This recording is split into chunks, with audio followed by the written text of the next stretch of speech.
वसुदेवसुतं देवं कंसचाणूरमर्दनम् देवकी परमानन्दं कृष्णौ वन्दे जगद्गुरुम् श्रीकृष्णौ वन्दे जगद्गुरुम् श्रीकृष्णौ वन्दे जगद्गुरुम्. जय श्रीकृष्ण सर्वांना.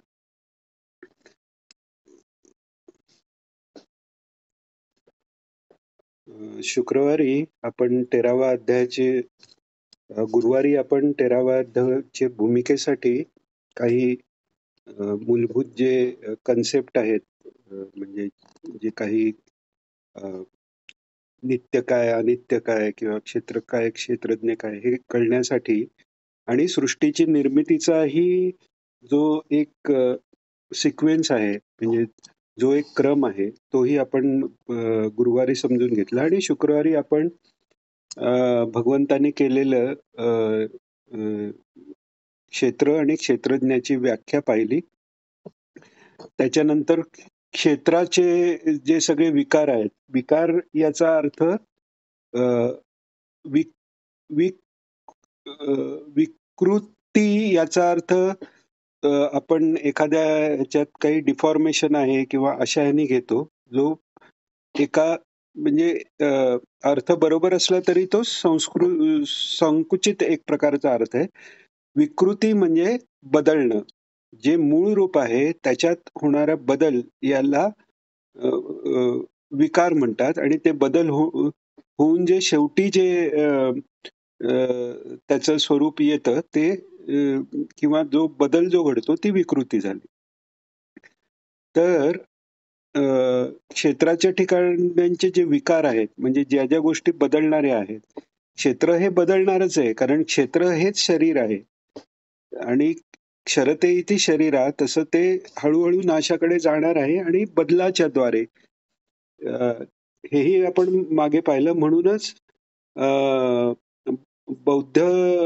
बौद्धांच्या सिद्धांतात सर्व क्षणिकम क्षणिकम म्हटलंय, कारण जर बदललं तर मूळ राहिलं नाही असं त्यांचं मत असल्यामुळे ते प्रत्येक क्षणी जग निर्माण होतंय आणि त्याचा ऱ्हास होतोय असं बौद्धांना वाटलेलं आहे. आणि आपण जे सनातन धर्म, जो वैदिक जे ज्ञान आहे, उपनिषदांनी सांगितलेलं, आचार्य महाराजांनी सांगितलं, ब्रह्मसूत्रात जे आलेलं आहे त्यानुसार प्रवाह नित्यता मानलेली आहे. म्हणजे नदीतलं पाणी वाहतंय पण नदी तीच आहे. तसं बदलतं जरी असलं तरी माया ही तीच आहे. ती इतकी अनिर्वचनीय आहे की ती बदलत असली तरी पण ती तीच आहे. आणि ती संपेल केव्हा? व्यक्तीसाठी ती त्याच्या मुक्तीने संपेल. समष्टीसाठी सगळ्या समष्टीची मुक्ती म्हणजे महाप्रलयाने संपेल. तर त्यामुळे परमात्म तत्वापासून जेव्हा एकोहम बहुश्यामा संकल्प, त्यावेळीच ती माया निर्माण झालेली आहे. आणि मायाच्या राज्यात जे जे येतं ते सर्व क्षेत्रज्ञ क्षेत्र आहे आणि त्याला जाणणारा तो क्षेत्रज्ञ. तर मागच्या ह्याच्यात क्षेत्राचे विकार बघितले आणि मग भगवंतांनी जो क्षेत्रज्ञ आहे त्या क्षेत्रज्ञापर्यंत पोचायला किंवा त्याचं ज्ञान व्हायला ज्या गोष्टी आवश्यक आहेत किंवा ज्या गोष्टींची आपल्यात उपलब्धी करून किंवा आपल्यात त्यांचा काय म्हणूया आपण, ते जे गुण किंवा त्या ज्या लक्षणं आहेत ती आपण जर स्वतःत आणली तर आपल्याला ज्ञान होतं. क्षेत्रापेक्षा क्षेत्रज्ञ वेगळं आपल्याला नुसता कळतो नाही, ज्ञान होतं. म्हणजे तो अनुभव आपण घेऊ शकतो, म्हणजेच आत्मस्वरूपाचा साक्षात्कार आपल्याला होऊ शकतं. आणि पुढे भगवान हेही सांगणार आहेत की हे आत्मस्वरूपाचं ज्ञान होण्यासाठी हे जी साधनं म्हणून जी सांगितलेली आहेत तीच ज्ञानरूपी ही तीच आहेत हेही भगवान पुढे सांगणारच आहेत. तर अशी कोणती साधनं आहेत की ज्यांनी आपण क्षेत्रज्ञ काय आहे हे जाणू शकतो, अनुभव घेऊ शकतो आणि स्वस्वरूपच ते आहे हेही तो अनुभव म्हणजे स्वस्वरूप. आपण जो खरा शुद्ध मी आहे तो क्षेत्रज्ञ आहे. ते सोडून आपण जे मी हे चुकीच्या गोष्टींना आपण मी मानतो, त्या सगळ्या क्षेत्र आहेत. ते क्षेत्रज्ञ नाहीयेत. त्या माझ्या फार तर आपण म्हणू शकतो. तसंही जरी नसलं तरी आपण माझं शरीर, माझं मन, माझं बुद्धी म्हणतो तेव्हा मीपेक्षा ते वेगळं हे थोडंफार आपण कबूल केल्यासारखंच आहे. पण तो पूर्ण अनुभव आपल्याला नसतो. त्यामुळे तो पूर्ण अनुभव येतो जेव्हा ह्या गुणांची प्राप्ती किंवा ह्या प्रॉपर्टीज किंवा ह्या हे सगळे जे गुण आहेत ते आपल्यात आपण आणतो. कशानी? अभ्यासयोगेन आणि वैराग्य. अभ्यास आणि वैराग्य. तर त्यांनी जेव्हा आणतो तेव्हा ते क्षेत्रज्ञ जो आहे त्याचं ज्ञान आपल्याला होऊ शकतं हे भगवान सांगतायत. तर हे कोणते गुण आहेत? तर 6व्या श्लोकात सांगतायत. अमानित्वं मदंभित्वं अहिंसां क्षान्तिरार्जवम् आचार्योपासनं शौचं स्थैर्यमात्मविनिग्रहः. अमानित्वम मानाची इच्छा किंवा कल्पनाही नसणं. अमुक म्हणजे मान, अमुक म्हणजे अपमान. ही मानाची संकल्पनाच नसणं. नुसतं मला मान मिळावा ही इच्छा असणं नसणं हे पण नाही. ती संकल्पनाच गेली मनातनं. ते अमानित्व आहे. आणि ते कशामुळे होतं? म्हणजे ही ज्ञानाचीच साधनं, ही ज्ञान आहे हे भगवान पुढे सांगणार आहेत. कारण खरं अमानित्व केव्हा होतं, की सर्वत्र सर्वरूपी एकच परमात्मा आहे. वासुदेवच सर्वम. तिथे दुसरा नाहीच.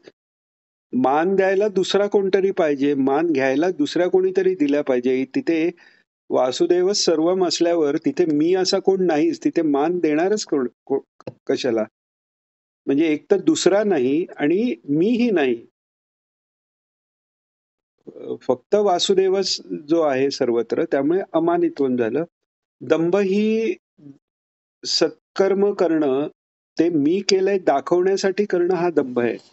आपण केलेल्या पुण्यकर्माचा, सात्विक कर्माचा जो म्हणजे अ, अ,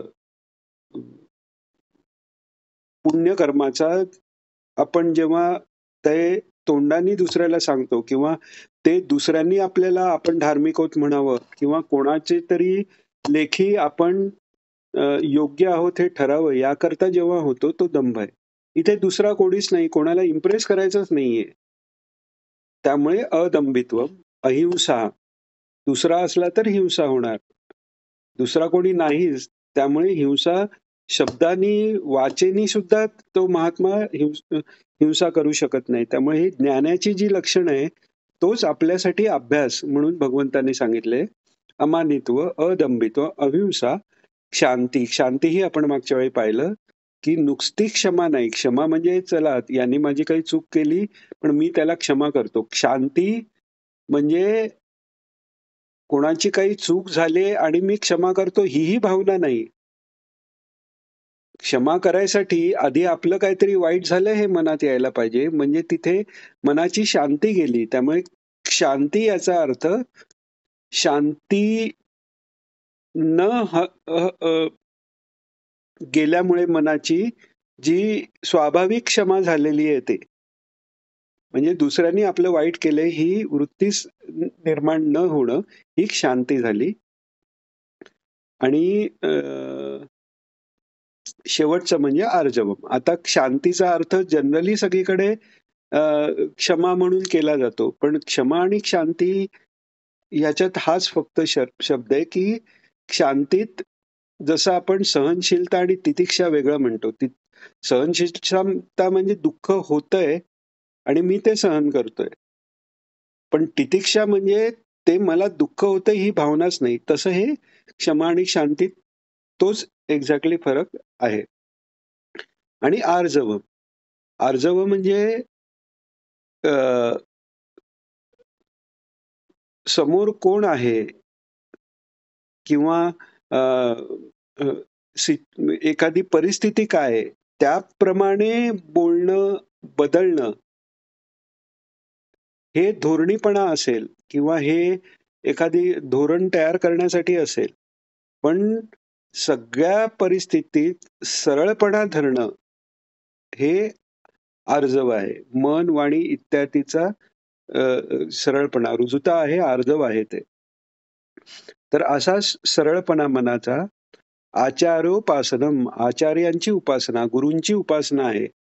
आणि इथे अ, अ, आचार्य म्हटलेलं आहे. म्हणजे गुरु आपण म्हणतो तेव्हा ते गुरु म्हणजे आपले अध्यात्मातले गुरु हे अपेक्षित असतात.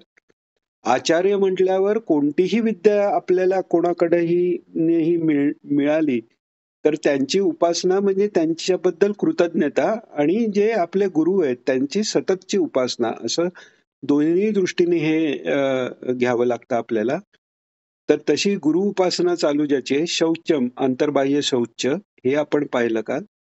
स्थैर्य हे पण आपण पाहिलं, की स्थिरता ही आपण म्हणू शकतो, की एखादा समजा कामी पुरुष आहे, तर त्याच्या मनात अमुक-अमुक स्त्रीपेक्षा दुसरा विचार नाही. म्हणजे त्याचं मन त्या स्त्रीवर स्थिर झालं म्हणायचं नाही का? नाही. मन स्थिर झालं म्हणजे ते त्याच्यातले विचार गेले पाहिजेत. त्याला स्थिरता म्हणतात. त्यामुळे विषयांच्या ठिकाणी एखाद्या विषयाच्या ठिकाणी कायम राहणं यांनी मनाची स्थिरता होत नाही, उलट ती अस्थिरता वाढते. कारण ती वस्तू मिळवण्यासाठी वेगवेगळे विचार मनात येतात. नाही मिळाली तर काय हे विचार येतात. त्यामुळे स्थिरता म्हणजे मन ईश्वराच्या ठिकाणी स्थिर होणं हीच स्थिरता होते. बाकी कुठेही स्थिरता शक्यच नाही. त्यामुळे स्थैर्य म्हटल्यावर मन ईश्वराच्या ठिकाणी राहणं, मय्येव मन आदस्तो हे शक्य होणं, हे स्थैर्य झालं. आणि हे पण कशाने होणार तर आत्मविनिग्रह. आत्म याचा अर्थ पुन्हा इथे जीवात्मा असा घेऊन इंद्रिय आणि मन याचा निग्रह म्हणजे शम आला. मनाचं शमन आणि इंद्रियाचं दमन हे दोन्ही ज्याला जमलेलं आहे, हे सगळं ज्याला जमलेलं आहे, असा जो परमात्मा आहे किंवा असे जे गुण ज्यांनी मिळवलेले आहेत, त्यालाच ज्ञानाची प्राप्ती होते आणि त्यालाच क्षेत्रज्ञ काय हे कळतो. त्यालाच क्षेत्रज्ञ विवेक हा पूर्ण होतो. हे भगवान इथे अर्जुनाला समजवतायत. आता आपण पुढच्या श्लोकाकडे जाऊ. 8वा श्लोक 7वा झाला. तीच आता ज्ञानाची साधनातली पुढची साधनं किंवा त्याची लक्षणं जी साधकाला साधनं आहेत. इंद्रियार्थेषु वैराग्यम् अनहंकार एव च जन्म मृत्युजरा व्याधी दुःख दोषानुदर्शनम. वैराग्य हे कशासाठी? इंद्रियार्थेषु म्हणजे अ, अ, दत्त महाराज त्यांच्या प्रवचनात एकीकडे म्हणतात, की आज आपल्याला ज्ञानाबद्दलच वैराग्य आलेलं आहे किंवा भक्तीबद्दलच वैराग्य मला आलं.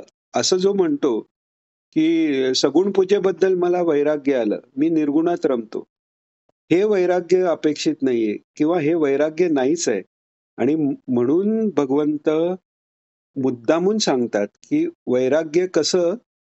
तर इंद्रियार्थेषु वैराग्य. इंद्रियांनी मिळणारे जे विषय आहेत त्याच्याबद्दल वैराग्य. मग ते इंद्रियांनी मिळणारे विषय या लोकातले असतील, परलोकातले असतील, कुठल्याही लोकातले जरी असले, तरी इंद्रियांनी मिळणारे जे भोग आहेत त्याच्यापासून वैराग्य. आणि अर्थात इथे इंद्रिय म्हणजे फक्त दशेंद्रिय नाही, त्याच्यात मनाचाही हे आहे. म्हणजे अ, आपल्या मनाला अनुकूल, मनाप्रमाणे अनुकूल व्हावं. अगदी सात्विक जरी इच्छा असली तरी त्याच्याप्रमाणेच घडण्याचा जो अ, अ, आग्रह आहे, आणि ते न झालं तर दुःख वाटणं आहे, तोपर्यंत ते वैराग्य पूर्ण नाही. वैराग्य जेव्हा येतं, तेव्हा आग्रही वृत्तीचा त्याग आहे. एखाद्याला उपदेश केला, त्याचं जर प्रारब्ध असेल, तर तो उपदेश होईल. विचारल्याशिवाय होणारही नाही कदाचित. किंवा तसंच प्रारब्ध घेऊन आला असेल, तर ईश्वराच्या प्रेरणेने होईलच. होईलही. पण तो समोरच्यानी माझं ऐकलं नाही, एवढं मी सांगतोय, असा विचारही नाही. त्याच्या प्रारब्धाने उपदेश झाला, गेला, ते विसरले मी उपदेश केला, नाही केला, हे तो विचार मनातनं गेला, निर्विचार स्थिती आहे. समोरच्याचं जर लाइक त्यांनी जर त्याच्यावर काम करायचं ठरवलं, तर त्याचा उद्धार आहे. नाही ठरवलं, तरीही यांना आनंद आहे. यांच्या आनंदात निर्विचार स्थितीत काही फरक नाही. हा अर्थ इथे आहे, की इंद्रियाच्या कोणत्याही विषयाला मी कोणाचं भलं करून मनाला माझं समाधान वाटतंय, हाही विषय नाही. सगळ्या विषयांपेक्षा पासून यांचं वैराग्य आहे. कारण पूर्ण मन फक्त आत्मानंदाकडे, त्या परमेश्वराकडे लागलेलं आहे.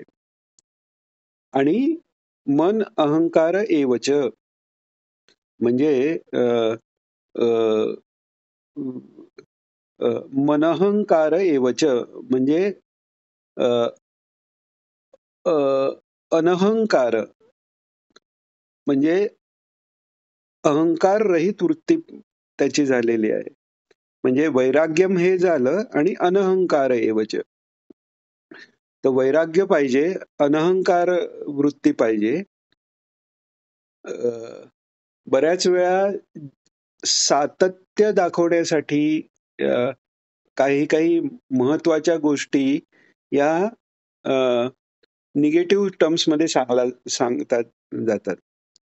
म्हणजे आता उदाहरण द्यायचं झालं तर तुकाराम महाराज प्रार्थना करतात, तुझा आठवं राहावा किंवा तुझं स्मरण राहावं ही प्रार्थना करत नाहीयेत. तुकाराम महाराज म्हणतात, हेची दान देगा देवा, तुझा विसरण व्हावा.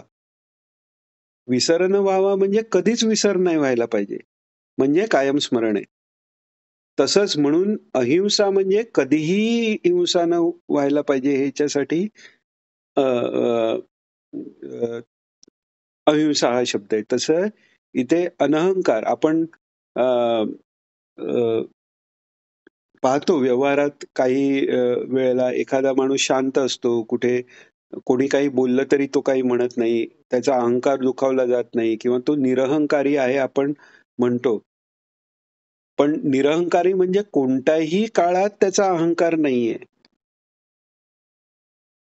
म्हणजे मी अहंकार म्हणजे अहम. अहम याचं मराठीत भाषांतर मी आहे. मी असं माझ्या बुद्धीबद्दल, मनाबद्दल किंवा शरीराबद्दल वाटणं हा अहंकार आहे. मी हा व्यवहारच त्यांच्या ठिकाणी जेव्हा राहत नाही, कारण वासुदेवच सर्वम. त्याला निरहंकार असं म्हटलेलं आहे. तसं म्हणून तो वैराग्यम आणि अनहंकार, निरहंकार किंवा अनहंकार एवच हे त्याचं लक्षण झालेलं. जन्म आणि याच्याबरोबर हेच आहे, की इंद्रियाच्या विषयाच्या ठिकाणीही हे मला पाहिजेत, मला नकोत हे नाहीये त्याच्या मनात. आणि जन्म, मृत्यू, जरा, व्याधी, सुख दोषानु जरा, व्याधी, दुःख दोषानु दर्शनम. जे गौतम बुद्धांच्या बाबतीत हे त्यांच्या चरित्रात येतं, की जरा, दुःख, व्याधी हे सगळं पाहून त्यांना अनित्यता लक्षात आली आणि सगळं अनित्य आहे, त्यामुळे याच्या मागे लागून काय उपयोग? तर असं जन्म, मृत्यू, जरा, व्याधी, दुःख या सगळ्यांचा विचार करून जीवन किंवा हे देहधारण, देहाच्या बरोबर जे येणारं, कारण जरा जेव्हा आपण म्हणतो, तेव्हा त्या जरेबरोबर फक्त शरीरच नाही, मनबुद्धीचाही ऱ्हास होतो. त्यामुळे जन्म, मृत्यू, जरा, व्याधी हे सगळे दुःख आणि इतरही जी दुःख, मनाची दुःख आहेत, आध्यात्मिक, अधिदैविक, अधिभौतिक अशी दुःखांचे 3 प्रकार आहेत. आध्यात्मिक म्हणजे मनाला झालेलं दुःख, अधिभौतिक म्हणजे शरीराचं दुःख, आणि अधिदैविक म्हणजे जे अ, अ, खूप लोकांचं दैव एकत्र होऊन काही वाईट वाईट गोष्टी घडतात, म्हणजे भूकंप आहे किंवा आपण करोना बघतो तसं. तर ते त्यांनी होणारं ते अधिदैविक. ही सगळी दुःख जी आहेत, याच्यामुळे हा संसार किंवा हे क्षेत्र आहे, हे काही माझ्या रमण्याचं ठिकाण नाहीये. ते सोडून जे उरलेला जो क्षेत्रज्ञ आहे, ते माझ्या रमण्याचं ठिकाण आहे, हे त्याला अ, कळलेलं असतं. त्यामुळे अ, परमेश्वराच्या प्रीतीकरता प्रयत्न करताना ते सोडून बाकी विषयांची निवृत्ती होण्याकरता हे दोषानुदर्शनम हेही सांगितलेलं आहे. आणि त्याचा सतत विचार झाला पाहिजे. म्हणजे अ, अ, बऱ्याच वेळा आपण म्हणजे नित्यानित्य विवेकाच्या संदर्भात किंवा संतांनीही मनुष्य शरीराच्या संदर्भात लिहिलेल्या जर ओव्या वाचल्या, तर एकीकडे त्यांनी सांगितलेलं आहे, की हे मोक्षाचे नरदेह हा मोक्षाचं द्वार आहे, हेही सांगितलेलं आहे. दुसरीकडे मळमूत्र, मज्जा, मांस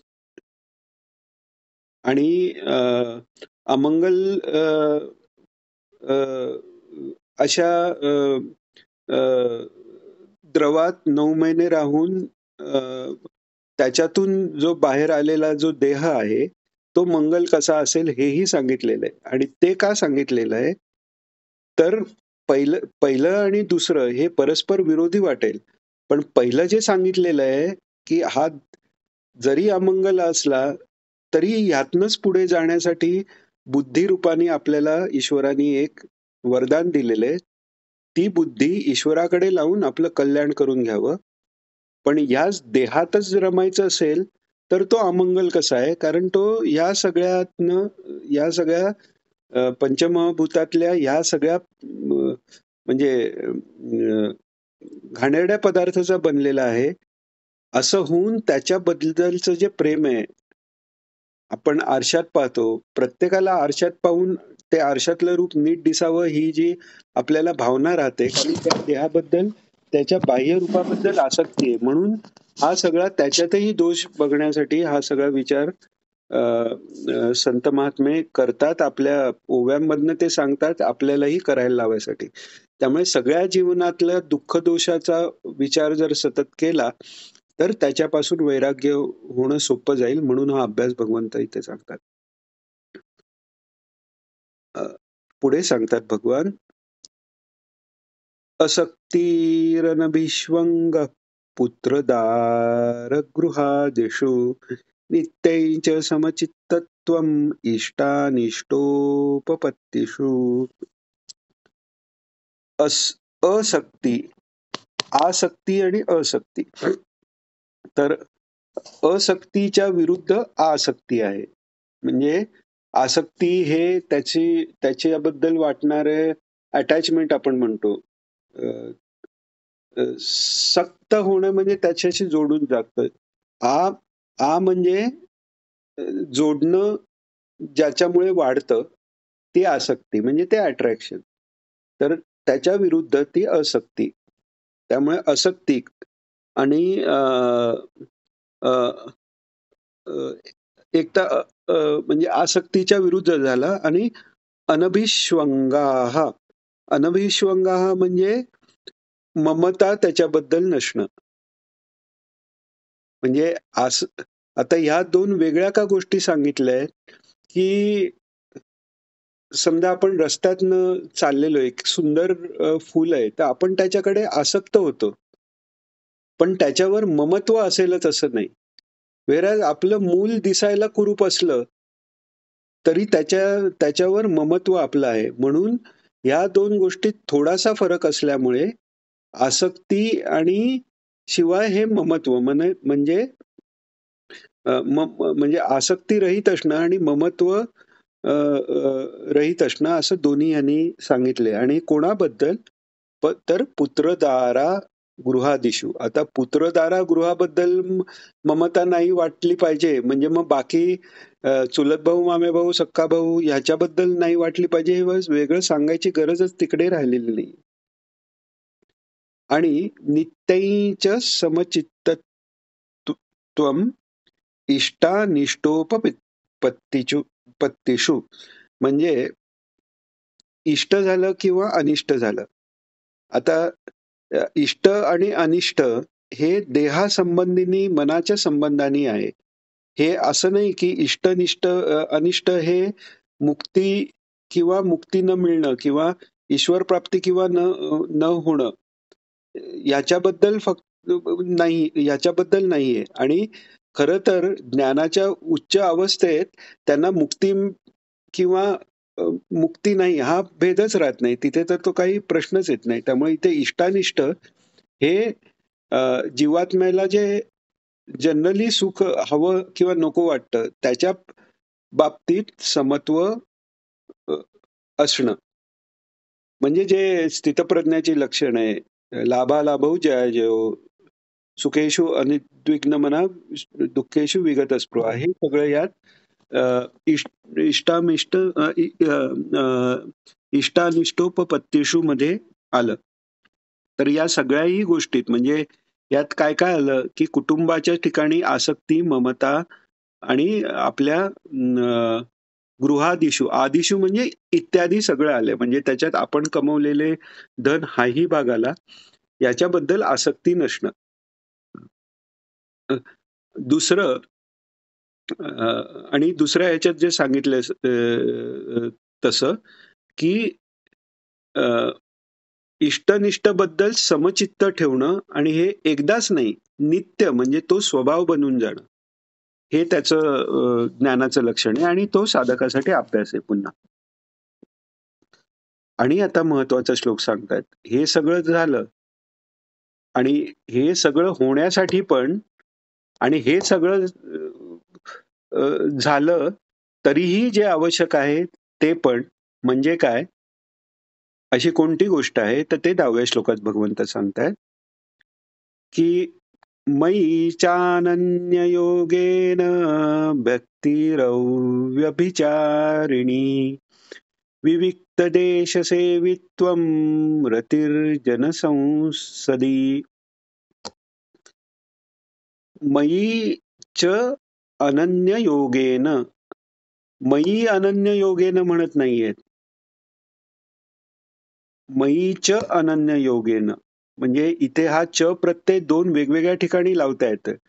मयी च म्हणजे माझ्याच ठिकाणी अनन्य योग करून, म्हणजेच अनन्य भक्ती करून, म्हणजे माझ्याशिवाय दुसऱ्या कोणाबद्दलही भक्ती न करता फक्त मीच सर्वत्र सर्वव्यापी आहे यांनी भक्ती करणं. आणि पण पुन्हा परत एकदा व्याभिचारिणी, व्याभिचारिणी भक्ती म्हणजे आपण व्याभिचार कशाला म्हणतो? जे धर्माच्या विरुद्ध जी गोष्ट आहे ती करण्याला व्याभिचार म्हणतो. कारण त्यातनं धर्माच्या विरुद्ध मनुष्य का करतो? कारण त्याला इंद्रियाच्या संबंधी, त्याच्या स्वकीयजनांच्या संबंधी काहीतरी मिळवायचं असतं म्हणून. काहीही न मिळवायचंय, मला फक्त ईश्वराबद्दल प्रेम वाटतंय म्हणून ते प्रेम वाटतंय. मला मुक्तीही मिळवायची नाहीये. ही जी भक्ती आहे ती अव्याभिचारिणी भक्ती आहे. जशी प्रल्हादाची होती. भगवंतांनी विचारलं प्रल्हादाला, माझ्याकडे काहीतरी माग. तर भगवान म्हणताय, प्रल्हादजी भगवंतांना म्हणतायत, की मी असा भक्त नाहीये की काही मागण्यासाठी मिळावं म्हणून तुमची भक्ती करतोय. आणि तुम्हीही असे स्वामी नाही आहात की यांनी भक्ती करेल तरच मी याला देईन. अशा दोन्हीही यांनी मागण्याचा काही संबंधच नाहीये. प्रार्थना केली तर मी देईन असाही संबंध नाहीये आणि मला प्रार्थना करायचीच नाहीये. तर सांगायची गोष्टी काय काय की अव्याभिचारिणी. कारण हा शंका येऊ शकते की एकदा आपण म्हटलं की अनन्य भक्ती आहे, मग परत अव्याभिचारिणी का? की अनन्य भक्ती चालेल. आता ध्रुवाचं उदाहरण आहे. अनन्य भक्ती आहे. त्या 4 महिन्यात ध्रुव शेवटी शेवटी तर त्यांनी हवा हेच अन्न आहे आणि नंतर हवाही घेणं बंद म्हणजे कुंभक झालेला आहे. पण एवढं जरी झालं म्हणजे कुंभक झालेला आहे म्हणजे मन स्थिर झालेलं आहे परमात्म्याच्या ठिकाणी. अनन्य भक्ती आहे, अप्रतिहत भक्ती आहे. पण ती पूर्ण अव्याभिचारिणी होऊ शकली नाही, कारण तिथे हेतू आहे. म्हणून इथे भगवान मुद्दामून सांगतायत अव्याभिचारिणी भक्ती आणि विविक्त देश सेवित्वम अरती जन अरतीर जन संसदी, म्हणजे अ, विविक्त म्हणजे जिथे कोणीही प्रेझेंट नाही, म्हणजे एकांतात शुद्ध देशात राहणं. आता इथे ही आपण पाहिलं तर कोणत्याही भाषांतरामध्ये तुम्हाला त्याचं भाषांतर सापडेल की अ, एकट्यानेच शुद्ध देशात राहणं. मग अ, सगळ्या लोकात राहणारे संत हे ह्याच्यात कसे बसवू शकू आपण? तर ह्याचा गूढ अर्थ असा आहे की विविक्त देश म्हणजे आपला हृददेश आहे, म्हणजे जे योगांचं हृदय आपण म्हणतो, आज्ञाचक्र. तिथे ध्यान एकत्र करून अ, बाकी बाह्याकडनं ध्यान घेऊन तिथे गेलं आणि तिथे एकांत, एक अंत म्हणजे एकातच चित्ताचा अंत, तो एक म्हणजे सच्चिदानंद. म्हणजे त्या परमात्म्याच्या ठिकाणी पूर्ण ध्यान लावून बसणं, याला खऱ्या अर्थाने विविक्त देश सेवित्व म्हणतात. आणि ते होण्याकरता बाह्य दृष्टीने जर अभ्यास करण्यासाठी शांत ठिकाण, मग ते ना अति नीच ना अति उच्च असं आसन करून मग तो अभ्यास करणं, हे ठीक आहे. पण त्याच्यातलं मुख्य जे आहे की विविक्त देश सेवित्वम, म्हणजे आपल्या अंतरात त्या ठिकाणी परमात्म्यात मन स्थिर करणं, हे झालं. आणि काय इथे अ, अरती जन संसदी, म्हणजे रती म्हणजे प्रेम, म्हणजे ज्यात आपण रमतो, एखाद्या गोष्टीचा आपण रस घेतो तेव्हा आपण त्याला रती घेणं म्हणतो किंवा भोग घेणं म्हणतो. अरती म्हणजे अ, लोकांच्या बरोबर राहण्यात रस नसणं. मग भक्तांची संगती करायची नाही का? तर नाही.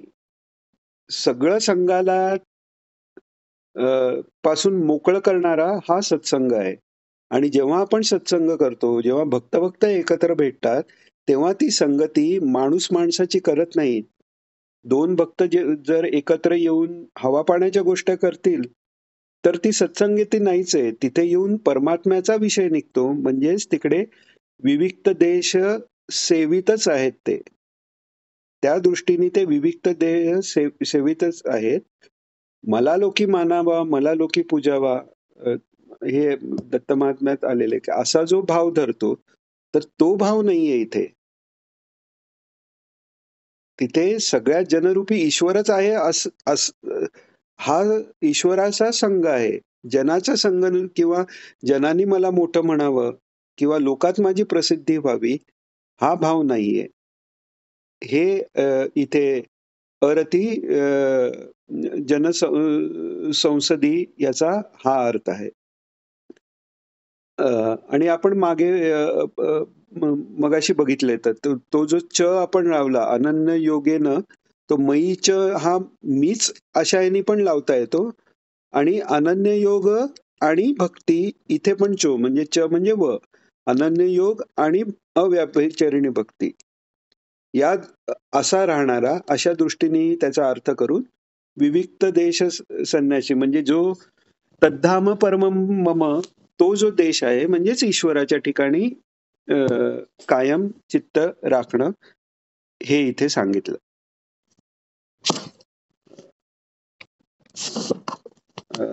अजून 1-2 मिनिटं आहे, तर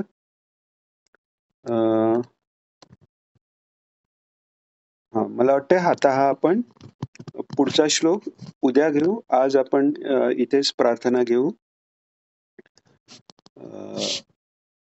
योगेशं सच्चिदानन्दं वासुदेवं व्रजप्रियं धर्मसंस्थापकं वीरं कृष्णं वन्दे जगद्गुरुं श्रीकृष्णं वन्दे जगद्गुरुं श्रीकृष्णं वन्दे जगद्गुरुं. जय श्रीकृष्ण सर्वांना.